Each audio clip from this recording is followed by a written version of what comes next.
Hello, folks, and welcome to Rogers TV What Matters Most. Tonight's show is dedicated to the memory of my friend Bill McLean. Bill McLean was a local sports broadcaster in Halifax, father to a young girl named Sadie, 3 years old, and an all-around great guy. He could fill up a room, lots of energy, happy, outgoing, not a care in the world to anyone on the outside looking in. However, Bill suffered silently from anxiety and depression for many years, and on November 8th, he took his own life. Tonight's show will be dedicated to his memory, and we'll be focusing on some social issues revolving around such topics. We'll be right back with our first guest, Greg Zed, from the Community Suicide Prevention Committee.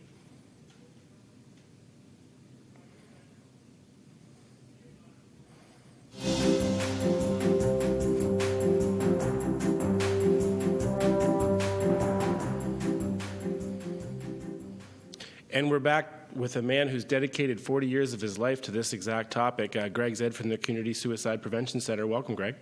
Thank you very much. It's a pleasure and an honor to be here tonight, and my deepest condolences to you and your family and the family of Bill. Thank you very much. Greg, very important to have you here on this night. Lots of topics I'd like to discuss with you, but tell us about some of the available services that your committee provides. Well, the Suicide Committee here in St. John is one of 13 in our province, and what we do is we provide public awareness, education, and as well we provide education to gatekeepers to help in the prevention of suicide, and that's through the ASSIST workshop. We also sponsor various other workshops that might mitigate the risk of suicide. Yeah, I found it interesting before the show we were talking about your work with Horizon and identifying some of the key points throughout the history of some of these tragic incidences. Could you share some of that with us? Yeah, I can.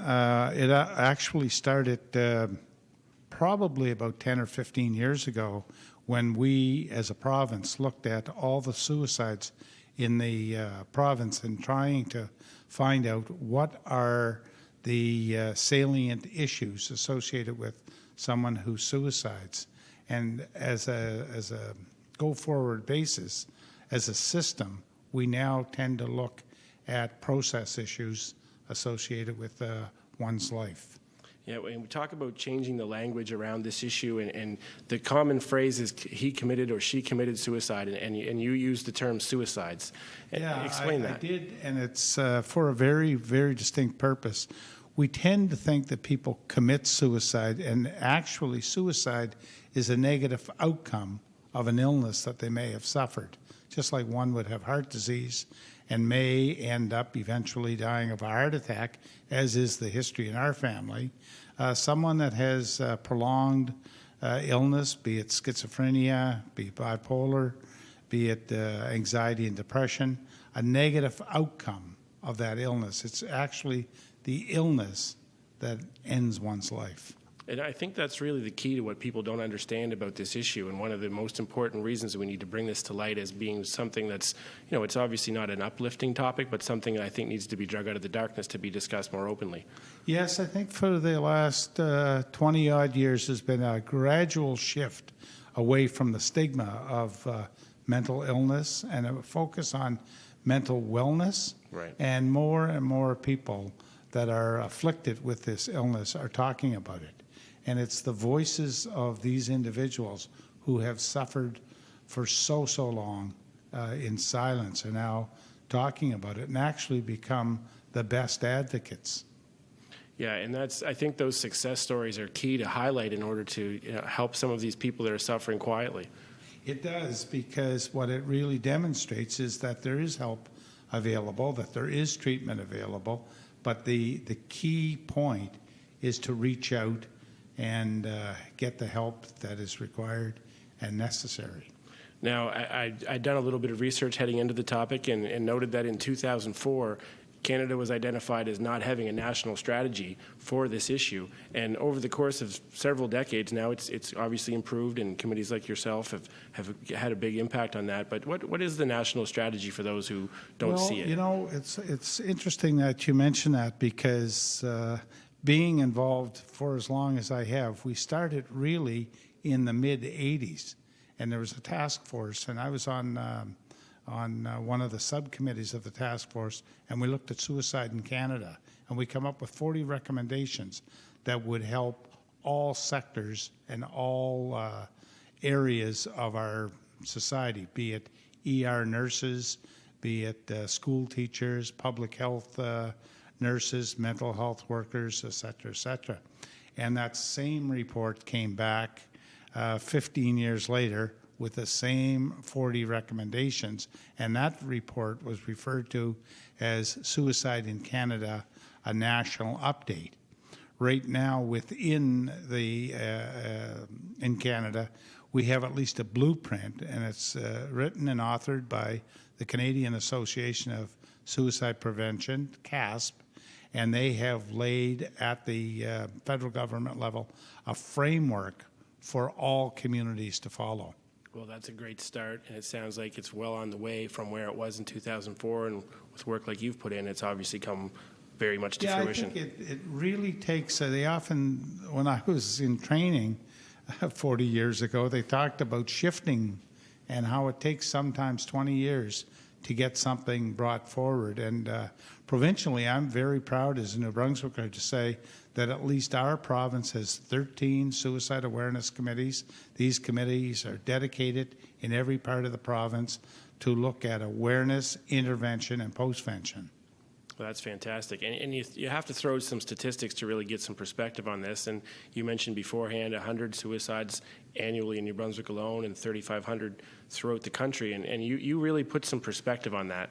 Yeah, it's the interesting fact is we're holding our own. We have had, and I'm publishing a paper in February during Suicide Month in Canada. And what it'll show is in New Brunswick, we have approximately 100 suicides a year. And that represents somewhere between 5 and 7% of all deaths. We have about 1,500 deaths in New Brunswick on an annual basis. But when you really look at the Canadian statistics, it's really alarming, really, because it looks at the rates of suicide. And if you could put it in perspective that someone loses their life to suicide every 142 minutes, that's comparable to a jumbo jet that holds, say, 300 individuals. And if we could look at it in the perspective of a jet going down every month in Canada, that's well over 3,000, it's closer to 4,000 individuals. Second leading cause of death among young people aged 15 to 24. And, it's seventh, I think, when you look at middle-aged men. Wow. Interesting. And I mean, that image of a jumbo jet going down certainly adds some perspective to it, but it seems to be very much an individual case thing, that people look at that one individual who loses their life to this issue, and it's unfortunate that it's looked at that way. But you mentioned the demographic of that young 15 to 24 age group. What are some of the key issues that you've been able to identify through your work that may lead to this sort of thing? Well, usually it's losses, and when the body or the human being loses anything, whatever it may be, the body goes into a bit of a state of a shock, so to speak, and they deal with the loss in a different way. And in many of the suicides that we see, particularly in that age range, there's significant losses, almost like a tsunami. And the most significant critical factor is usually loss of a relationship. They would have, at that point, perhaps lost school. They may have had issues with their family. They may have lost a job where they were working part-time. And then when their girlfriend or boyfriend breaks up, the breakup of a relationship really has traumatic impact on them. I imagine just dealing with that change is so it's such a tearing to the fabric of what their reality is that it's hard to cope with. Yes, certainly we as a human being haven't really been hardwired to deal with loss. Right. And that does concern me because of the newer generation coming up. Dealing with loss and how we deal with loss in a society that really has almost instant gratification, consequentially in the future may have an alarming but yet pessimistic outlook, Right. because the inability to cope with some of the life tragedies and challenges in itself are very, very hard. And if someone now is compounded with these losses, is suffering from a major mental disorder, to be clinical about it, then that really compounds the issue.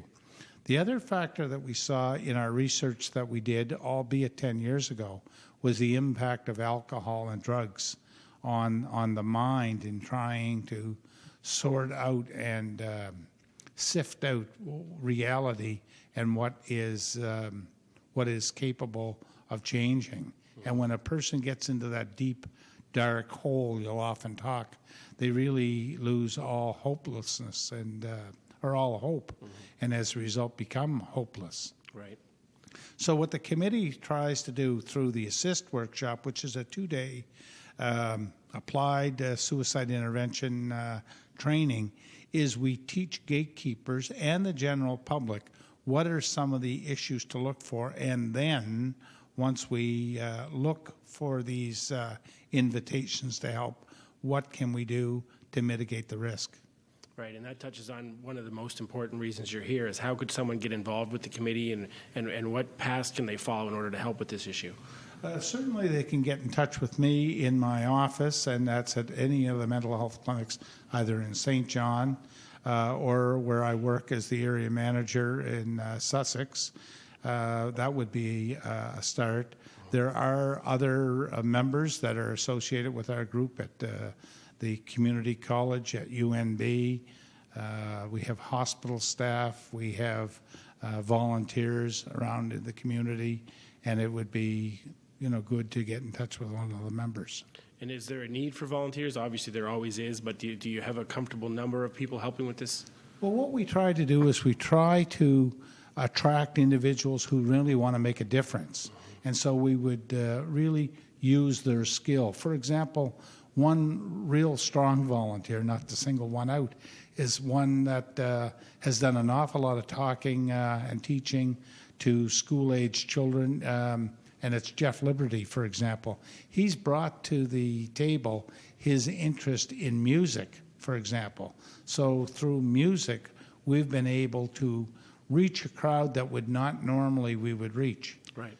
And just 2 weeks ago, for example, we brought the former lead singer of the former Beatles, Wow. Rod Davis, in, and it gave us another venue to talk about suicide and how important it is in our community. So it's really community members making a difference, connecting with people, and getting other organizations involved, and it has that ripple effect. Right. It sounds like these volunteers help build a bridge to create the conversation that's needed to help some of these people. Precisely, and in fact, speaking of the bridge, one of the icons here in one of the programs that we're doing is we're advocating now with the government, and with great success, in having signage around the city to show that there is help available, and hopefully, if the stars line up, we would have our local bridge, the Reversing Falls, which has seen a number of people lose their life, and that if that could be fenced, that would be mitigating the risk, just like governments in the past have fenced highways to prevent accidents. Right. So we do things that would mitigate the risk so that the impulse of some dangerous activity. And research has shown when you reduce that, like in Chicago, they put a fence across a train passing where lots of people historically have jumped in front of trains. In the United States, for instance, the Golden Gate bridges are now fenced. Right. In Halifax, for example, the McDonald Bridge was fenced. And we've actually had input from the family who lost their son through drowning from the bridge. So we do know that if we do take tangible steps, we can eradicate suicide. those physical barriers help make the difference. Certainly. That's the other one is access to guns, for example. If someone is highly depressed and they have access to a gun, it's little questions like if they were hospitalized and they're going home, do they have access to a gun? Removing guns and ensuring they're in safe way, that type of thing. certainly something that has a broad social impact is gun control. Certainly, what research shows anyway, that those areas that have gun control have much, much lower suicide rates. There's a fact to stick home for sure. Now, just under a minute to go.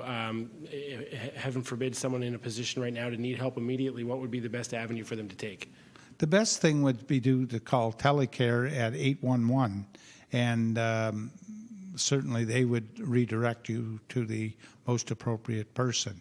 Also, the 911 number for police, because under the Mental Health Act, the police have reasonable and probable grounds that a person is in need of hospitalization. They have the authority to get the person the help they need. Well, that's great, and hopefully through your work and 4 decades dedicated to this, I have to commend you for that. We're going to head to a break now, but I'd like to really honestly thank you for coming in this time of really a topic that means a lot to me personally. Thank you. It's been a privilege and an honor, and again, my deepest condolences. Thank you very much. This has been Greg Zed from the Community Suicide Prevention Committee. We'll be back after this short break.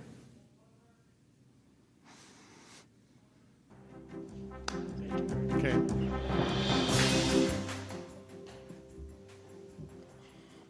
Is the applause part of the... Part of the show. Okay. I think you're free to go. Yeah, they're not talking to me, so you must be free to go. All right. Thanks. Yeah, I will for sure. You can always use. Thank you. Just in time. Oh, this isn't like CBC. Yeah, no, you gotta bring your own. This isn't like CBC. If I do interviews in CBC, I get a mug.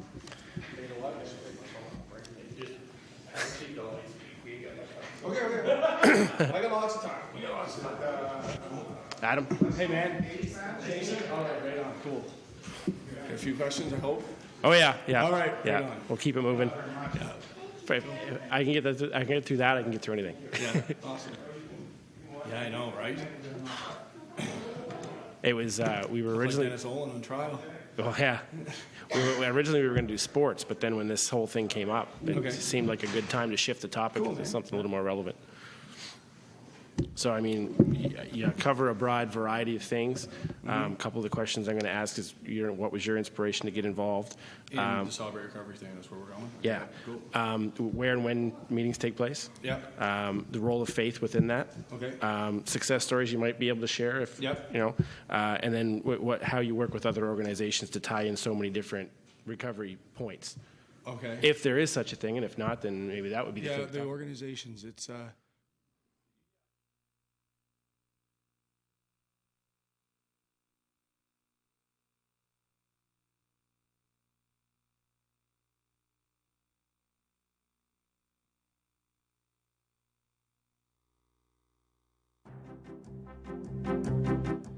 Matters most. We're here now with Adam Brewer from Celebrate Recovery. Adam, welcome to the show. hey. So, you cover a broad range of topics. I mean, I did a little bit of research before you came in, and, recovery from several different types of addiction and social issues. Talk a little bit about what was your inspiration to get involved with this in the first place. Well, it's funny you asked, Jay. Like, that was a little bit different for me. Like, my inspiration to get involved was I needed to get involved. I felt that we actually had a program here in the city. We have another one over on Douglas Avenue, and I'm from Quispam in the Valley, and it's harder to get all over the place with kids. So I was struggling in addiction, and I needed to do something different. And I stumbled across a friend of mine that was doing this. You say I'm like from Celebrate Recovery. No, it's a program that we run. Celebrate Recovery is very broad. It's huge. I think it's in 26,000 churches in North America. Yeah, and not just churches. And it's a really successful program, and most of the prisons use it. In the States, it's kind of their number one curriculum. So it's fast growing, and it really makes a difference. So my inspiration was I needed to get better. And the things of the world that I tried, the things that seemed to just been monotonous, like the white knuckle grip on addiction, just never seemed to work. Right. So it was time for a change, and I believe Jesus placed this into my life, and my life's been changed, and I have lots of different stories and lots of different things. Well, that's fantastic, and congratulations. I mean, that seems like the type of thing we could probably clear out the next hour to talk about. Yeah, for sure. Given the right time. Yeah, I told him not to shut her down if we get going on a roll here, right? That's right. We'll just roll right through. Yeah. So for your particular, you have a home base out in KV. Yep. And where and when would someone go if they wanted to join up on one of these meetings? Okay. We have it at KV Church, and if you go to our website, it's kingsvalley.ca, right? And there's Celebrate Recovery. We have a Facebook page, Celebrate Recovery at KV. If you go in there, it gives all the different information. But we do it on Tuesday nights at 6:30, and it's a little hard. You just got to come and see it. And in our church, too, man. Our church is growing, and we're doing lots of cool things, and lives are being changed. But it's Tuesday nights at 6:30, and the first hour is a time where we just reflect, we learn, we teach, we worship, and then we break into our open share groups, which is kind of the core. And it's not just addictions like we do. It's like a hurts, habits, hang-up. So it could be sexual abuse, could be son or daughter of an alcoholic, could be drugs like mine. It could be like could be anxiety, depression. So there's all different groups, and when you go in those groups, you share for about an hour. Everybody has a turn, and it's your turn to share. There's no advice, no talk. We're not there to fix anybody, but we're there to plug them into something that's been totally different that seems to be really working, and then encourage, if you need some counseling and different organizations outside that they can go alongside, and it's necessary to do that. Yeah, we just spoke with Greg Zed from Suicide Prevention, and one of the things we talked about was having that forum to be able to have people who are struggling with these issues come out into a comfortable environment and be able to speak to people who are suffering or not suffering, recovered success stories to share. That's right. Yeah, safe place. Yeah. It needs to be safe. And normal guy, we have lots of different people that come. Some from, they work too much. They come home, but they're not home.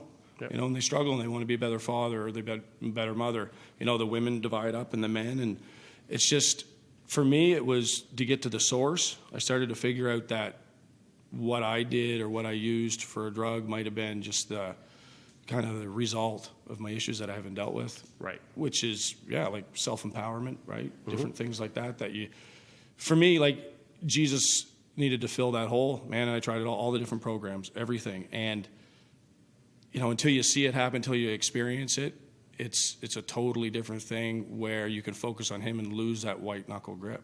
Still apply the rules. It's a 12-step program. We go through the 12 steps. And that was created out of a biblical base, right? It was. So that's where we're seeing the huge success and the huge difference is you don't have to white knuckle yourself through addiction. Right? Or life. Right, and I like that term you're using, the white knuckle. It just feels like effort and struggle as opposed to just uplifting support and finding a bridge. That's right. As people say, I don't understand Jesus. I got to figure out Jesus before I follow him. That's not how it works at all.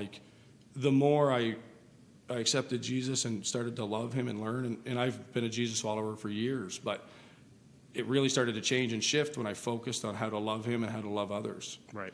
And it's really hard to focus on those things in your life that really don't matter, right? What matters most. Look at that, huh? That's and right. To me, it was Jesus. It totally changed it. We apply those principles, and that white knuckle grip just started to fall off me. And the other cool thing about a Celebrate Recovery or KV Church or where is that your whole family can come to Celebrate Recovery. So your mom might be dealing with the son that has addiction, and he's there, right? And it's broke up, and it's private and safe, and that's the nice thing. A lot of different programs, which are great, don't offer that, right? And lots of material to take home and groups and studies and that extended support outside. Yeah, it's definitely leadership. It's very structured, right, and very safe. So, what my life is predicated on if you can't control it, don't worry too much about it, and it'll take care of itself. And the things you can control, it sounds like very similar to the theory and the practice that you have put in place. Is focus on what you're in control of and let go of what you can't. Yeah, that's right. Yes, exactly. Yeah, to admit that you can't control certain things, and when certain things are not going to work out the way they want to work out. Like my journey this last year. Even in the years before, I had lots of good years, but it's changed so much when I just kind of let that control go and let God say, let's walk this path together and not not look too far down the road, right? Just deal with today and tomorrow, Right. one day at a time. Talk a bit. I mean, we touched on it a bit, but talk about the role of faith. Like, do people who show up for Celebrate Recovery generally all faith based, or is it open to whoever walks Oh through the yeah, door? totally. Whoever, yeah, we don't push that on at all. Like, it's definitely part. Like the first hour, you're gonna see Jesus like in other people. Like I guess not see him, but with the way we're gonna teach about him. We're gonna apply it to the rules of recovery. Right. From depression, alcoholism, whatever your struggle is, but yeah, we don't force that on anybody. At a time, they can make that decision, and I'm telling you, it doesn't take long. It really doesn't, because they see there's a difference. Yeah, I got that hope. It's like I've tried it this many years this way, and I get the same result.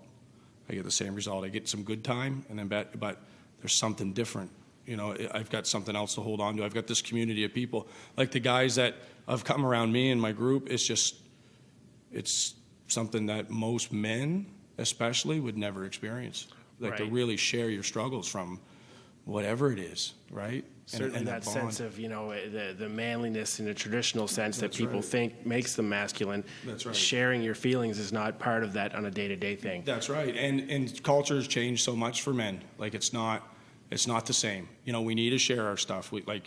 You know, it used to be your father and maybe mine. You know, he worked hard all day. Yep. Awesome man. He came home and mom looked after a lot of things and he knew his role. Yep. You know, today a lot of us guys, we don't even ask what our role is. Right. You know, you come home from work and you got to look after the kids and you got to do this and this and this and do laundry, and you worked all day and she worked all day. So like even in relationship, where do you start? You know, what does she want? What doesn't she? So to be Jesus kind of, when we put him in the center of that, and in those groups and in that recovery group where you can share that and other guys, it changes the whole thing. You can figure out what our focus as a man in today's world, which is, you know, crazy, busy, insane, and to have some time to be able to relax and think and what does matter to me and who I want to be with. You know, if you hang out with dead people, you end up dead, right? Like, so in Jesus, he'll put those people around you. He just will. And the right people in your group to share.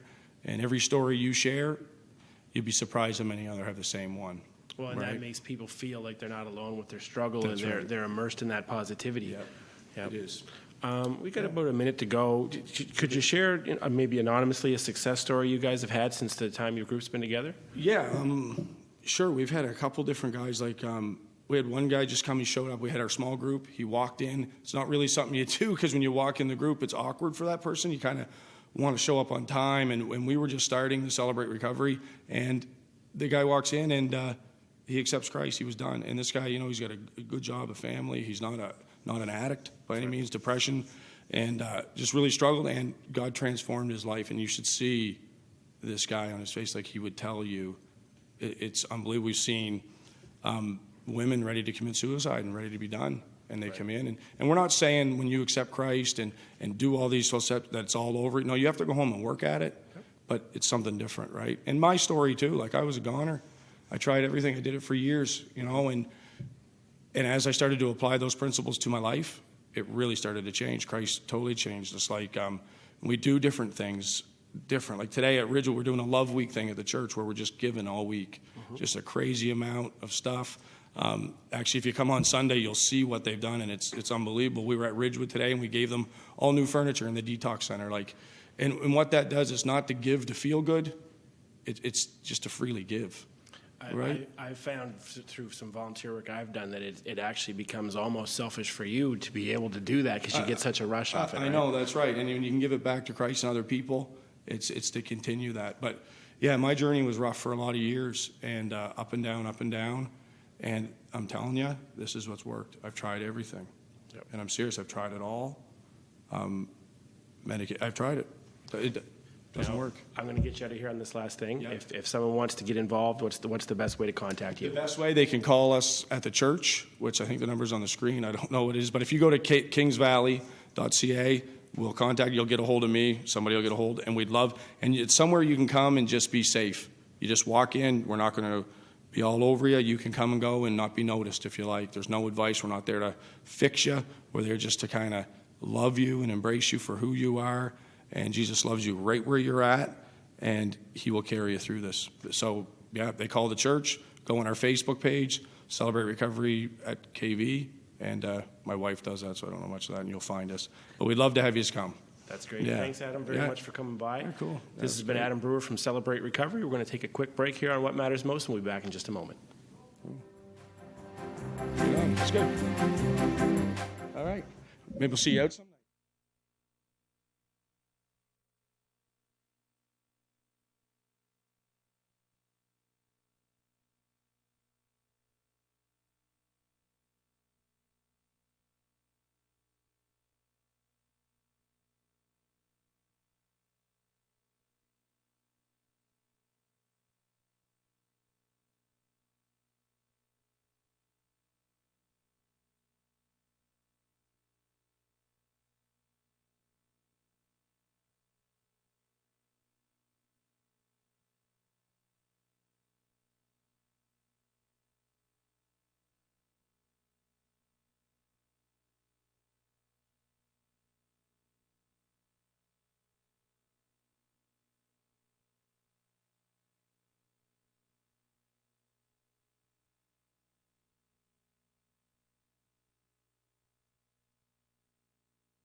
Hello, friends, and welcome back to What Matters Most on Rogers TV. We're here right now with Rhoda Welshman. I can't believe I almost messed that up after I asked it. Rhoda Welshman of Big Brothers Big Sisters. Rhoda, welcome to the show. Thank you for having me. So, we talked briefly before we get ready to roll here about what Big Brothers and Big Sisters actually do, and I think there's a concept out there of what your organization does, but share with us something a little bit beyond the traditional sense of what Big Brothers and Big Sisters is about. Sure. I was actually listening to Adam out in the lobby, and what he has been through and what he's doing now is a really great tie-in to the opportunities that Big Brothers and Big Sisters lends through their mentoring and Big Brothers Big Sisters programs. When volunteers sign up and are matched with a mentee, the social impact of that is just phenomenal. Like 2 to 4 times less likely to get involved in drugs, alcohol use, criminal records, 73% more likely to be hired. Wow. So it's the impact there is substantial. Some of our programs that you might not know about are Big Couple. So that's something that a lot of people in St. John aren't really aware of. Right. We do have a few big couple matches, which are really great. It's a good way for people, young couples or retired couples, to have a child in their life if they're not able to, if they're not ready to, if it's just not a responsibility that they want full time, but they still want to have that relationship, Right. and be able to give back to the community and create a social impact. We also have group mentoring programs, like Go Girls, which is a focus on body image and self-esteem for middle school-aged girls. Wow, that's great. It's phenomenal. I mean, every school-aged girl needs that.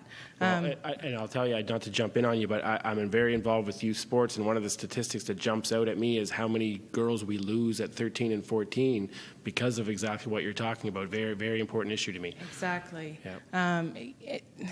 Acceptance is everything. Right. And creating that peer group where you have the support circles in school and you're building those healthy relationships and you're talking about what a healthy relationship is and the boundaries that you can set for yourself, it's really great. And Game On is the boys' version of that. Oh, great. So both of these programs are offered by 2 mentors, so that all of the onus is not on one. Right. So it's a shared responsibility. The programs are already laid out, so it's very easy. 1 hour a week, you go into the school, the room's set up, the snacks are delivered, and you simply deliver the program and facilitate the discussion around what it is to be an adolescent and how to get through those years a little bit easier. Yeah, really, at that point, certainly the toughest years for any lifeline, but, as they grow up, it's certainly the peak is those early teen years, it seems. Absolutely. Yeah.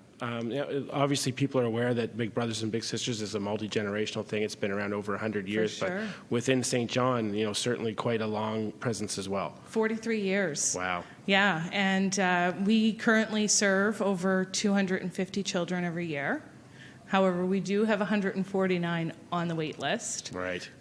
Almost 100 of those are boys. Wow. Boys are, they're looking for a male mentor, and male mentors are a little bit more difficult to nail down for various reasons. Typically, in any volunteer setting, males are lacking. Right. But we would really like to educate our male demographic out there that you don't have to be crafty. You don't even have to be sporty. Right. Because every child isn't crafty or sporty. We have a lot of tech kids, a lot of kids that are interested in history and art. And if you're that type of guy, we would love to have you. I think more often than not, people don't realize what they do have to share with these young folks. Absolutely. Yeah. I mean, and really, like, even in our traditional mentorship programs, like our traditional matches, like Big Brother, Big Sister, where that's community-based mentorship, it's out in the community, and you don't have to plan a specific activity. We just want you to include that child into what you're already doing. If it's going for groceries or washing your car or doing an oil change, and just bringing them into your life so that they can see through someone else's eyes what life can be like. So not really as much heavy lifting involved as someone might think with the volunteer for this particular incident. Exactly. Yeah. And with in-school mentorship, that is really supported and encouraged by a lot of employers. Right. A lot of employers will allow you to take a little bit longer at lunch, to go in an hour on lunchtime or an hour before you come to work. Into the school. So that's really appealing to a lot of people because it's not taking away from their family time outside of work or their extracurriculars on the weekend. They can go into the school 1 hour a week, and they're able to have access to, most schools have a mentor room. So their games are there's board games and there's Lego, and they have access to the kitchen to bake cookies or the gym. There's less risk involved, or what feels like perceived risk, I guess, because they're more monitored. The community school coordinators are there, and it's based on school property, so they don't leave. Right. So the 149 kids on the waiting list and over 200 already in the system. Yes. Would people be surprised to find out what kind of social and economic factors are involved with why people need this service in the first place? Are many of these kids from a poor income family, or is it just a broad? Would it be surprising to know that it's pretty broad? It is pretty broad, and it's not all, kids that come from a social assistance background. A lot of them are just, from single-parent families where mom's working 2 jobs or dad's working 2 jobs and doesn't really have a whole lot of time to build that relationship with their child, or maybe their relationship is struggling and that child just needs another adult to lean on, to have that conversation with that they can't have at home. And sometimes that's just about, how to date a girl or Right. how to get the guy. So, and they're not tough conversations. We do offer loads of training for our mentors and support. Every program has a coordinator, and our coordinators are available at any time if you have questions or you're just not really sure how to respond to something. We have the supports in place to help you handle that. That's great. So we're getting a little short on time. So you had something. talk all day long. I know. And these topics are so poignant right now. It's hard to cut them They short. are. But Yes. talk a bit about what's coming up here. So we have a national campaign right now, You're More Fun Than Plywood, and exactly stating that, this little lone boy on the ice with trying to play hockey with a piece of plywood. So we would love to find some extra players out there, some goalies, Yeah. to help get the puck in. So if someone wanted to come along and scoop up these 149 kids, or one of them, what would be the entry point? The entry point, give us a call at the office, 635-1145, or visit our website. You can apply right online. We'll follow up with a call, and kind of, a lot of people don't know where they fit in the program. They might know that they have an hour, they just don't know how they want to do that. Is it group mentoring or one-on-one? And we can kind of help walk you through and help you decide on what's the best fit for you. That's absolutely fantastic. Rhoda, thanks for joining us. Rhoda Welshman from Big Brothers Big Sisters here on What Matters Most. Rhoda, thanks again so much Thanks for giving your for time. having All right. We'll be right back after this short break with Wayne Long. You're watching What Matters Most on Rogers TV.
Hello, folks, and welcome back to Rogers TV, What Matters Most. We're here with Wayne Long, newly minted Member of Parliament for St. John Rothesay, and as most folks also know you, a bit long-time member of the Sea Dogs organization.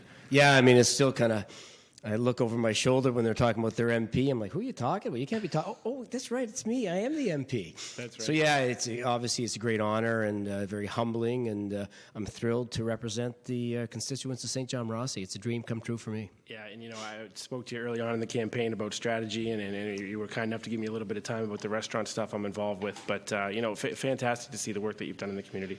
Yeah, I mean, I obviously, most people know that I was with the St. John Sea Dogs, and, we're in our 11th year, and really it's 11 plus 2 or 3 because I was trying to get the team 2 or 3 years before we actually landed the team. So, I've had a great run with the Sea Dogs, certainly a thrill of a lifetime to be involved and give back to the community, but I've always had a willingness and a passion to try to, serve publicly, and I looked certainly on the municipal side, I looked on the provincial side, and certainly obviously on the federal side, and say, where best can I do good for St. John Rothesay? And I have a lot of international business experience, a lot of, business depth and community involvement. I say, federal is where I can have the biggest impact. So, the history shows that I ran and won, but like I say, it's just an honor for me to serve the constituents of St. John Rothsay, and I'm ready to roll up the sleeves and get to work and try to bring good things back to a riding that needs a shot in the arm. Absolutely. Now, with you moving out of the Sea Dogs organization, big shoes to fill. Talk to us a bit about what's going on there. Well, obviously, we do need a new president, and I think that change is good for the organization, and certainly a lot of people don't know this, but, if by chance I didn't win this past election, I would probably have left after this year. I believe change is good. I believe that the organization does need a change at the top, and, I certainly have some strengths in some ways, but maybe I'm not that strong in others, and I think that a new leader coming into the organization can bring a whole new culture, a whole new perspective, and not totally change, but kind of add to what I've done.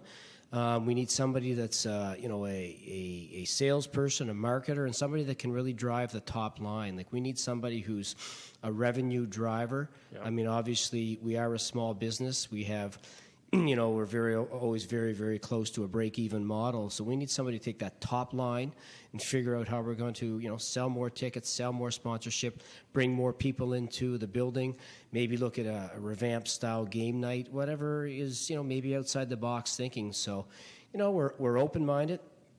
This position can certainly be a male or a female. 90% of this job, the job of the president, is business, not hockey. We let our hockey guys kind of do their thing. I mean, there's some oversight there, but in the end, we need somebody to come in and take the St. John Sea Dogs to a different level, and I'm very, very confident. We've had probably upwards of 40 resumes so far. I think the close is December 4th. We'll probably get lots more in the next couple weeks, and we'll find a great new leader for the organization, and I'm very, very excited about that for the St. John Sea Dogs. So no big announcements tonight, but we're getting close. No big announcements yet, and I mean, I'm a little bit involved in the process. Certainly Scott McCain and I are friends, so we were joking about it this past week, and I'm kind of advisor to the CEO right now, so I am involved with the process. I'm looking at the resumes. We'll come up with final candidates. There is a selection committee that's going to interview, and I know we're going to get a new leader, and I'm excited about that for the team. It's something I think the Sea Dogs need, and we're going into an era of the team that is we're on the upswing again. Yep. I mean, obviously, this year we expect to be, top 5 or 6 in the league, and the year after and the year after that, certainly 2016 and 17, we feel we'll challenge again for a President's Cup and Memorial Cup. So, who's ever coming in is inheriting an organization that's on the upswing, and that's kind of a nice thing. Yeah, I was fortunate enough to be involved a little bit last year with the broadcast, yeah, and sure. Certainly early on in the season, lots of maybe not surprised to you being the architect behind part of it as far as the game activity stuff goes, but the team early success really in what was a rebuilding stretch. Yeah, for sure. I mean, everything's cyclical in major junior hockey, and we certainly went through the expansion years and got up to, the pinnacle when we won the Memorial Cup in 2011 and almost won it again in 2012. And, we've been through the full cycle now. We're rebuilding, and I think we're very excited. I mean, certainly Joseph Veleno is an exceptional player that's with the Dogs now, and he's going to lead this team. I mean, I think it's pretty amazing for those who have seen Joe play, for 15 years old. He could be playing midget this year. Yep. And midget next year. And he's, one of our best players right now. So the future is very, very bright for the organization. Yeah, absolutely. And any notion for a run at the Memorial Cup anytime soon, or is that someone else's thing to deal with? I mean, we expect to, compete for a Memorial Cup certainly next year and the year after. And, the next time the Memorial Cup is really available for us would be 2019. And, we'll kind of look at that and see, where we are in our cycle, and we can always adapt and change. But, we're certainly just focused on getting to the upper echelons of the CHL, and we'll certainly get there, I think, quicker than most people think next year and the year after, for sure. Yeah, absolutely. So on to some of the new stuff now. What would be, once-in-a-lifetime experience, obviously going to Ottawa that first time. What would surprise some people to know? Anything surprised you as you arrived in Ottawa? Well, I think that, you got to remember that, it's almost like, and to go back to the Sea Dogs, it's almost like a Sea Dogs training camp or a rookie camp. We're going up, and, I think we're all kind of wide-eyed and looking around at just how big and how structured and how process-driven government is. And we go up there, and we're all given a schedule that, it's all orientation, and we have an orientation counselor, and, at 9 o'clock we meet with ethics, and At 11 o'clock, we met with IT, and then at 1 o'clock, we met with budgeting, and then finance, and you know, it's very, very structured, and you know, you learn that you're a very small piece of a big cog, if you will, or a small cog in a big wheel, and it's about learning, it's about getting organized, taking lots of notes. You know, the learning curve is very steep, and you could very, very easily get overwhelmed, but you know what, it's about staying focused, it's about having good people around you, getting organized, and to be perfectly honest, Jason, 99% of my time right now is spent getting my constituency office organized, getting it opened up. We've just hired 2 outstanding people with me here in St. John. A third person, a younger fellow, is going to go with me to Ottawa from St. John. Right. And I'm very, very excited. I mean, liken it to this. There's a treadmill beside me that's going at about 8.5, Right. and I'm walking at 2.5, and I know I have to jump on that treadmill here very, very soon. And it's just about getting ready to jump on that. I mean, obviously, the amount of calls, emails, requests we're getting right now are probably to the tune of 30 to 40 a day. But that's why we're here. And we're here to serve the constituents, and I'm going to be a constituency-style MP. I'm going to be very connected and organized. And we're just really excited to get our office open. We are going to open our office in Market Square. We're going to be, you know, in the Pedway. We're going to have free parking for people that want to come see us. And again, it's about offering the service of government to the constituents, the residents, the voters of St. John Rothesay, and really being connected and available to them. And I want to, you know, change and transform how people in St. John Rothesay look at their MPs and look at politicians. I'm very grounded. And, you know, even this past week, we've started with our, you know, meet and greets. We've been to Crescent Valley. You know, we were to Pulse in the South End. You know, yeah, we're going to go to Nick Nicole tomorrow night. We're out at Rothesay. And, you know, being a good MP is listening, getting feedback, and having, you know, open eyes and ears that listen. And I think that, you know, St. John Rothesay residents are ready for that kind of member of parliament, somebody that's going to take their input, come up with the priorities that this riding and this region need, and then going to Ottawa with a very, very strong voice. And like, you know, to go back to your initial question, you know, you quickly realize, like, we were in caucus, and there's 184 MPs there, and 184 hands out, and 184 voices. So it's very, very important that we go up there as a riding with our priorities clear, with what we want, with our asks ready, and get our fair share. Because I think that's certainly one thing that St. John Rothesay hasn't got lately, is a fair share of the federal attention, the federal money, the federal jobs, the federal projects. And, you know, those that know me certainly know that I'm not going up there to be quiet. I'm going to be sitting in the front row, and I'm going to be ready to ask for what we deserve here in St. John Rothesay. Yeah, and, you know, warranted or not, some cynicism around politics has grown up in the area. And, you know, you see Trudeau the day after the election. He's in Montreal shaking hands at the subway. You're opening up the office down in Market Square. Certainly a very open-door policy, very welcoming. Yeah, and I think that, you know, the culture of an organization, whether it's a Sea Dogs or a business or government, is set at the top.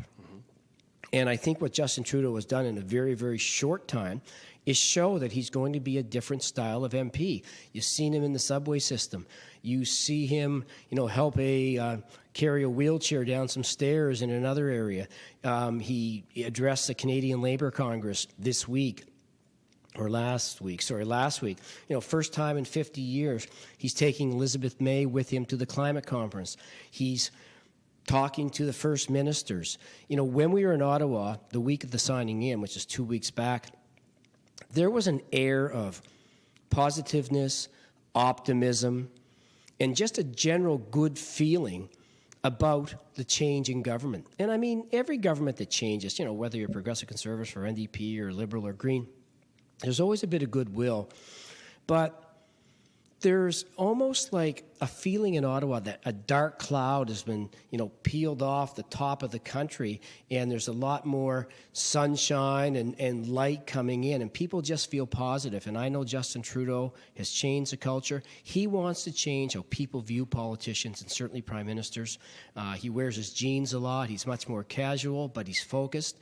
And that, fits right into, Wayne Long style in St. John Ross. I mean, those that know me know I love to wear my jeans and go around. And you know what? I can wear a suit and I can sit across anybody in North America in a boardroom and talk toe-to-toe or face-to-face with them.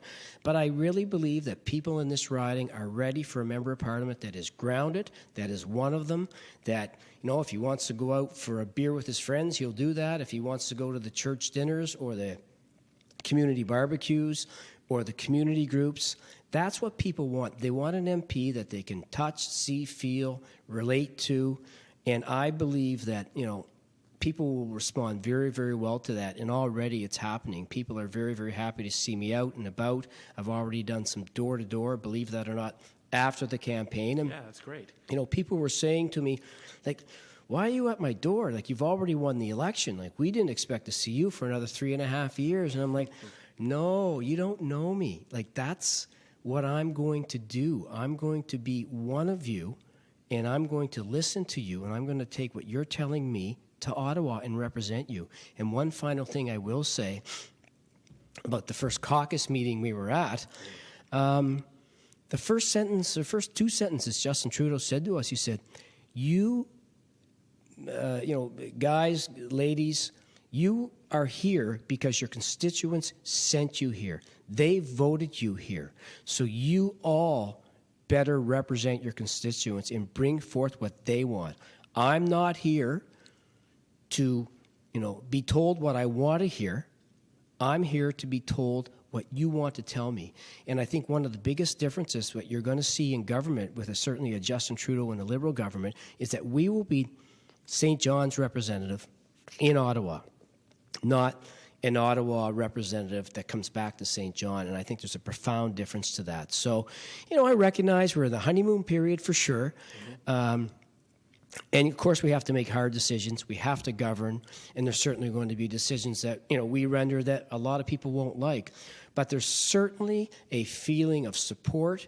And I think that Justin Trudeau and the Liberal government is going to certainly get every bit of goodwill and, patience to, rebuild government, rebuild trusts, let committees get reformed, let the scientists speak, let the environmentalists speak, and let everybody kind of feel good about the country.